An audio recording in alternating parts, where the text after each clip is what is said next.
Hello students, कैसे हो सारी के सारे।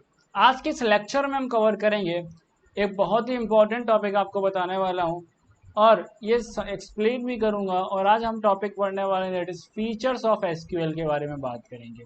बहुत बड़ा लेक्चर नहीं होने वाला है बट इम्पोर्टेंट इसलिए बिकॉज ये क्वेश्चन कई बार आपके पीवाईक्यूज में आपको देखने को मिल जाएगा साफ साफ, और ये सवाल जो है वो आपको 2 मार्क्स बहुत ईजिली आपको दे के जाएगा। तो मेक श्योर लेक्चर को लास्ट तक जरूर देखें। अगर हम बात करें फीचर्स ऑफ एसक्यूएल के बारे में तो चलते हैं अपने नोट्स के पास में और हम शुरू करते हैं। सबसे पहला फीचर की हम बात करें तो हम प्रोवाइड करवाया एसक्यूएल में करवा दैट इज स्पीड। अब भैया स्पीड से आपका क्या मतलब है? दैट इज, देखो, if the server hardware is optimal. अब भैया इसका मतलब क्या हुआ, तो मतलब समझते हुए चलो, यानी कि अगर जो हार्डवेयर है वो अच्छी परफॉर्मेंस दे रहा है, यानी कि उसकी स्पीड ठीक ठाक है, तो आपकी जो माई एसक्यूएल है बहुत ही रफ्तार से चलता है। My SQL runs very fast. अब जो आजकल के हमारे मॉडर्न कंप्यूटर्स हैं, ये इनका हार्डवेयर बहुत ज़्यादा पावरफुल है, और अगर आप एसक्यूएल को रन कराओगे तो बहुत अच्छे तरीके से, बहुत ही स्पीड से आपकी एसक्यूएल क्वेरीज आपकी एग्जीक्यूट होती हैं। तो सबसे पहले हमारा फीचर क्या आया? स्पीड। और स्पीड में हमें क्या बात समझ में आई? हमें ये बात समझ में आती है कि अगर आपका हार्डवेयर अच्छा है, if your hardware is optimal then MySQL runs very fast. क्या बात समझ में आई? Next, ease of use. अब ईज ऑफ यूज का मतलब क्या है? ईज ऑफ यूज का मतलब यह है that is it is a high performance relatively simple database system. That is, MySQL has been configured, monitored and managed from the command line. अब देखो MySQL के ना यहाँ पर 2 वर्जन हमारे पास अवेलेबल है। एक तो पहले इस पॉइंट को मेंशन कर लो आप, it is ease of use, यानी कि बहुत ही आसान है आपके यूज करने के लिए। अब MySQL जो है उसके 2 वर्जन हमारे पास अवेलेबल हैं। पहले हमारे पास था that was command line version, ठीक है, कमांड लाइन तो आज भी है, बट एक जो नया ऐड हो गया दैट इज GUI बेस्ड। अब GUI का मतलब क्या होता है, ध्यान से समझ लो। GUI का मतलब G stands for graphical, U stand for user and I stands for interface. Okay, यानी कि आपको जहां पर ग्राफिक्स, फोटोज आइकन्स, ये सारी चीजें आपको दिख जाएं तो वो उसको हम बोलेंगे GUI है। जहां पर आपको सिर्फ टेक्स्ट बेस्ड चीजें, क्वेरी बेस्ड चीजें करी जा रही हो, टेक्स्ट बेस्ड चीजें की जाएं तो उसको हम बोलते हैं कमांड लाइन। तो बहुत ही आसान है कमांड लाइन के थ्रू भी यूज करना, बट आजकल जो है मॉडर्न, आजकल हमारे पास GUI वर्जन्स भी इसके अवेलेबल हैं, और मैं भी आपको क्वेरीज को एग्जीक्यूट करके दिखाऊंगा आगे चैप्टर्स में। जब जैसी हमारी नीड होगी वैसे हम इनको एग्जीक्यूट भी करेंगे ताकि आपको अच्छे समझ में आ सके। Next is cost. MySQL is free of cost. अब आपको यहाँ पे एक टर्म समझाना चाहूंगा मैं। अब क्या है ना कि अगर आप कुछ अच्छे टर्म्स अपनी कॉपी में लिख दोगे तो एग्जामिनर जो है, एग्जामिनर को समझ में आया कि हाँ बच्चे को काफी अच्छी नॉलेज है।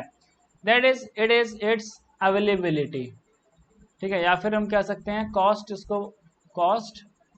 तो MySQL पहली बात तो है कि आपकी फ्री में अवेलेबल है, ठीक है। दूसरी चीज that is it is a open source. अब अगला सवाल ये आता है, भैया ये ओपन सोर्स जो है, ये ओपन सोर्स होता क्या है? तो अगर आपने VLC को इस्तेमाल किया है, VLC मीडिया प्लेयर जो है वो हम सब ने इस्तेमाल किया होगा, आपने ज़रूर डेफिनेटली इस्तेमाल करा होगा। इसका हम इस्तेमाल क्यों करते हैं भैया? इसका इस्तेमाल जो हम गाना बजाने के लिए करते हैं, वीडियोस प्ले करने के लिए करते हैं। तो अब है क्या कि जो VLC मीडिया का कोड है, देखो हम सोर्स कोड किसको बोलते हैं, यानी जो हमारा कोड है, जब हमने ये सोर्स कोड सबके लिए अवेलेबल करा दिया, किसके लिए? सबके लिए, यानी कि हमने पब्लिक के लिए अवेलेबल करा दी, कोई भी सोर्स कोड को देख सकता है।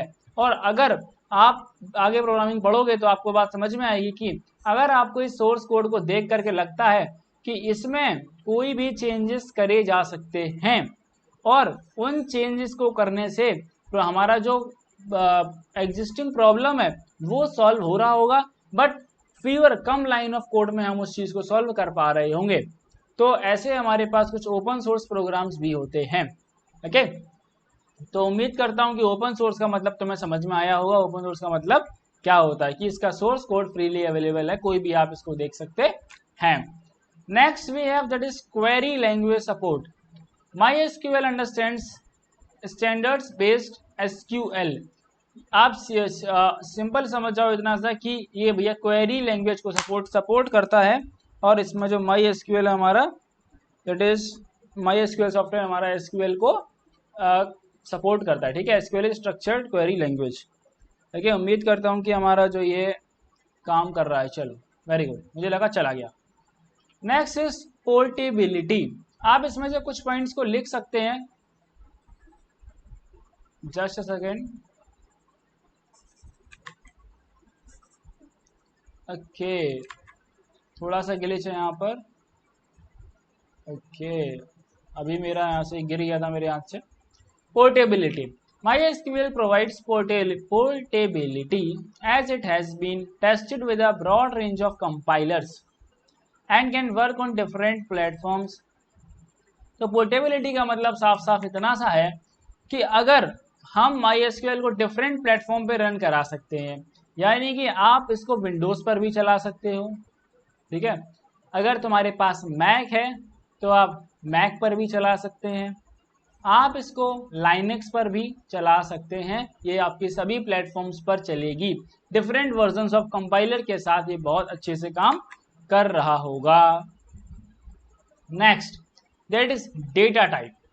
It provides many data types to support different types of data. अब अगर हम डेटाबेस की बात कर रहे हैं, जब हम बातें डेटाबेस की कर रहे हैं, एक बहुत बड़ा हमारे पास डेटाबेस है। मान लो हमारे पास एक सिटी का डेटाबेस है, तो उसके अंदर बहुत सारी इंफॉर्मेशन होगी। लोगों का जो नाम है वो हम स्टोर करा रहे होंगे स्ट्रिंग। नाम कैसे हम स्टोर कराएंगे? स्ट्रिंग के बेसिस पर। लोगों का जो फ़ोन नंबर है वो हमारा 10 डिजिट का होगा, यानी कि हम उसको नंबर्स में स्टोर करा रहे होंगे।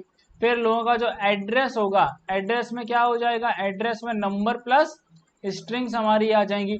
तो हमारे पास वैरायटी ऑफ डेटा को स्टोर करने के लिए बहुत सारे डेटा टाइप्स हमारे पास अवेलेबल हैं। ये हमारा एक और फीचर हो जाता है। Next is security. अब जब तुमने इतना इंपॉर्टेंट डेटा, इतना क्रूशियल डेटा जो है तुम्हें छुपा के तुमने रखा हुआ है, कहीं स्टोर करके रखा हुआ है, तो उसकी सिक्योरिटी जो है वो सबसे ज़्यादा इंपॉर्टेंट आपके लिए हो जाती है कि उस डेटा को हम सिक्योर बनाएं। तो सिक्योर कराने के लिए क्या है? MySQL offers a privilege and password system. जब मैं आपको डेटाबेस क्रिएट करके दिखाऊंगा तब मैं आपको बताऊंगा कि हम उस पर एक प्रॉपर पासवर्ड लगा हुआ होता है, यानी जब भी मैं ओपन करूंगा आपके सामने तो हमें वो पासवर्ड एंटर करना पड़ेगा, तभी हम जो है अपने डेटाबेस को एक्सेस कर पाएंगे। Password system that is very flexible and secure and that allows host based verification. क्या लगाया उसमें? होस्ट बेस्ड वेरिफिकेशन लगा, यानी विदाउट पासवर्ड मैं अपने डेटाबेस को एक्सेस नहीं कर सकता हूं। Next is scalability and limits. MySQL can handle very large databases. Some real life MySQL databases contain 50 million records. तो अगर आप देखो कि हमारी जो गवर्नमेंट ऑफ इंडिया की अगर हम बात करें, अगर हम सिंपली गवर्नमेंट ऑफ इंडिया की बात करें, तो उनके पास भी एक डेटाबेस होगा जिसमें कि उन्होंने पूरे कंट्री के सभी सिटीजन्स के आधार कार्ड का डेटा जो है वो स्टोर करके रखा होगा। तो आपको पता है कि इस देश में कितनी पॉपुलेशन है, तो हम जो है एक डेटाबेस के अंदर कितना डेटा, ठीक है, मिलियंस ऑफ रिकॉर्ड जो है वो हम इसमें स्टोर कर सकते हैं। एग्जाम्पल के लिए मैंने आपको बताया यहाँ पे कि MySQL के जो डेटाबेस है वो 50 मिलियन रिकॉर्ड्स को स्टोर करे हुए हैं। अगर हम आधार कार्ड के डेटा की बात करें तो उसमें 50 मिलियन से भी ज़्यादा का जो डेटा वो स्टोर हो रखा है। Next is connectivity. Clients can connect to MySQL server using several protocols. जो हमारे क्लाइंट्स हैं वो SQL सर्वर से कनेक्ट कर सकते हैं, बस उन्हें कुछ प्रोटोकॉल्स का इस्तेमाल करना होगा। Next is localisation. The server can provide error messages to client in many languages. ये बातें, ये जो पॉइंट है थोड़ा सा आप कई बच्चों को समझ में नहीं आता। देखो इसका मतलब क्या है? लोकलाइजेशन का साफ साफ मीनिंग ये है कि मान लो मैं कुछ कर रहा हूँ और मेरा कुछ एरर आ गया, ठीक है। अब जो एरर है वो आपका वेरियस डिफरेंट लैंग्वेजेस में आपको शो होगा। अब क्यों होगा? बिकॉज मान लो कि हो सकता है आप किसी भी आपकी जो लैंग्वेज है उसके अकॉर्डिंग आप एरर देख सकते हैं। फॉर एग्जांपल आप इंग्लिश में देख सकते हो, आपकी जो इंटरनेशनल लैंग्वेजेस हैं उन सभी लैंग्वेजेस में आप एरर को देख सकते हो, ताकि जब तक तुम एरर को पढ़ नहीं पाओगे तो आप एरर को सही कैसे कर पाओगे, ये भी एक पॉइंट बन जाता है। Next we have clients and tools. That is, MySQL provides several client and utility programs. These include both command line programs such as MySQL dump and MySQL admin. तो हमारे पास इसमें क्या है, बहुत सारे इसके ऐसे ऐसे चीज़ें क्लाइंट्स और आपके टूल्स अवेलेबल हैं जिसकी हेल्प से हम हमारा डेटा को एक्सेस करना, डेटा को प्रोटेक्ट करना बहुत ज़्यादा आसान हो जाता है। सो आपको ये लेक्चर कैसा लगा कमेंट करके ज़रूर बताइएगा। साथ में अगर आप लाइव बैच में इनरोल करना चाहते हैं, जो कि हमारा न्यू लाइव बैच है जिसमें कि हम सिलेबस अपना फर्स्ट चैप्टर से शुरू कर रहे होंगे, अगर आपको बिल्कुल बेसिक नहीं आता तो कोई बात नहीं है, आप बैच में इनरोल हो जाइएगा। हम 21 से अपना बैच शुरू कर रहे हैं, तो मेक श्योर कि आप बैच में इनरोल करवा लें। तब तक के लिए अगर आप चैनल पर नए हैं, पहली बार आए हैं, चैनल को सब्सक्राइब ज़रूर करें। साथ में ये वीडियोस अपने सभी क्लास में शेयर ज़रूर कर देना। तो मिलेंगे हम आपसे नए लेक्चर के साथ में।